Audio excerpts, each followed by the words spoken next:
ایران کی جانب سے یہ وارننگ دے دی گئی ہے کہ پرشین گلف میں موجود انڈر سی انٹرنیٹ کیبلز کو نشانہ بنایا جائے گا۔ رپورٹس کے مطابق یہ وہ کیبلز ہیں جو دنیا کے مختلف ممالک کو آپس میں جوڑتی ہیں اور عالمی انٹرنیٹ کا بڑا حصہ انہی کے ذریعے چلتا ہے۔ اگر ایران کی جانب سے ان کیبلز کو کاٹ دیا جاتا ہے تو اس کا اثر صرف ایک ملک تک محدود نہیں رہے گا، بلکہ خطے کے دیگر ممالک جیسے کہ پاکستان، بھارت، بنگلہ دیش اور عرب ممالک اس سے براہ راست متاثر ہوں گے۔ ان تمام ممالک کی انٹرنیٹ کنیکٹیوٹی اسی روٹ پر زیادہ انحصار کرتی ہے۔ ماضی میں جب بھی انڈر سی کیبلز کو نقصان پہنچا تھا تو پاکستان اور بھارت سمیت کروڑوں صارفین کا انٹرنیٹ شدید متاثر ہوا تھا۔ اس کے علاوہ بڑی ٹیک جائنٹ کمپنیاں جیسے گوگل، مائیکروسافٹ اور ایمیزون بھی متاثر ہو سکتی ہیں، کیونکہ ان کے ڈیٹا سینٹرز اور AI سسٹمز عالمی نیٹ ورک پر انحصار کرتے ہیں۔ انٹرنیٹ کیبلز کو کاٹنے کے اس ایرانی بیان کے بعد پوری دنیا میں اس لیے ہلچل مچ گئی ہے کیونکہ ان کیبلز کو کاٹنا تو آسان ہے، لیکن ان کو ریپیئر کرنا سب سے مشکل کام ہے۔ یہ کیبل سمندر کی سطح پر موجود ہوتی ہیں، جنہیں فکس کرنے کے لیے ہفتوں یا مہینوں کا وقت درکار ہوتا ہے۔ اب اس کے علاوہ سیٹلائٹ امیجز میں دیکھا جا رہا ہے کہ ایران کی تیز رفتار چھوٹی کشتیوں کی بڑی تعداد اسٹریٹ آف ہرمز میں مسلسل گشت کر رہی ہے۔ ایران اپنی نگرانی اور کنٹرول برقرار رکھنے کی کوشش کر رہا ہے، جبکہ دوسری جانب امریکہ نے جو اس کے توڑ پر عمان کے قریب اپنی بحری پوزیشن قائم کی تھی، اس ناکہ بندی کا امریکہ کو کوئی نتیجہ حاصل نہیں ہوا۔ خاص طور پر چین کے تجارتی جہاز مسلسل اس روٹ سے گزر رہے ہیں۔ یہ چائنیز شپس امریکن موجودگی کو نظر انداز کرتے ہوئے اپنی نقل و حرکت جاری رکھے ہوئے ہیں۔ یہی وجہ ہے کہ دوسرے ممالک کے جہاز بھی انہی چائنیز شپس کو فالو کرتے ہوئے اس راستے سے گزر رہے ہیں۔ ان تمام جہازوں کے گزرنے سے امریکہ پر ڈپلومیٹک پریشر بڑھتا ہی جا رہا ہے۔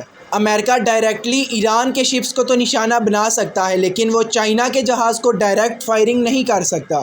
مزید یہ کہ ایران نے بھی اپنے کچھ جہاز اس امریکن بلاکیڈ سے گزار لیے ہیں۔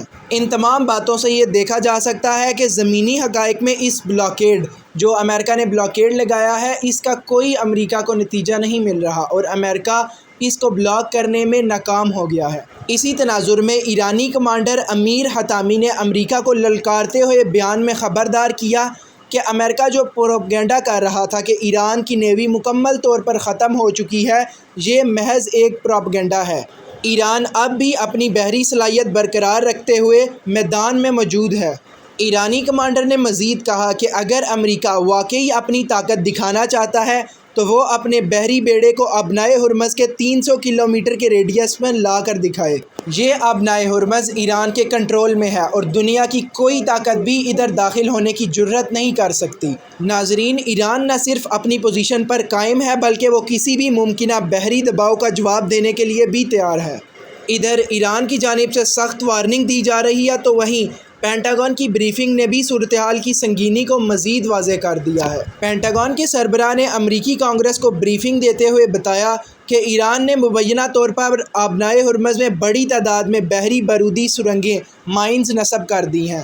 ان مائنز کی تعداد اور پھیلاؤ اس قدر زیادہ ہے کہ اگر امریکہ انہیں صاف کرنے کی کوشش کرتا ہے تو یہ ایک طویل اور پیچیدہ آپریشن ہوگا جس میں کم از کم کئی ماہ لگ سکتے ہیں۔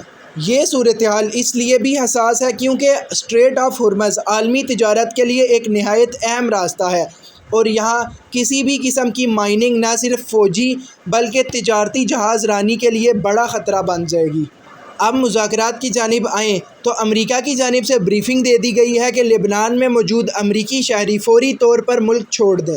اگر اس بیان کو موجودہ تناظر میں دیکھا جائے تو اسرائیل اور لبنان کے اندر سیز فائر جاری ہے، لیکن یہ چانسز بھی پائے جا رہے ہیں کہ اسرائیل ان سیز فائر کو توڑ دے گا اور اسرائیل کی جانب سے دوبارہ لبنان پر زبردست حملہ کیا جائے۔ اگر ایسا ہو گیا تو اسلام آباد میں جاری مذاکرات، جو کہ آگے ہی ایران کی جانب سے منع کر دیا ہے کہ وہ اسلام آباد میں مذاکرات کے لیے نہیں آئیں گے، ان مذاکرات پیس ٹاکس کولیپس ہو جائیں گی۔ تو ناظرین، یہ تھی تمام صورتحال۔ ایران کی جانب سے یہ دھمکی دے دی گئی ہے کہ وہ عالمی انٹرنیٹ کیبلز کو کاٹ دے گا۔ آپ اس بارے میں کیا رائے رکھتے ہیں؟ اپنی رائے کا اظہار کمنٹ سیکشن میں ضرور کیجیے گا اور مزید ایسی ویڈیوز کے لیے چینل کو سبسکرائب کریں اور ویڈیو کو لائک کریں۔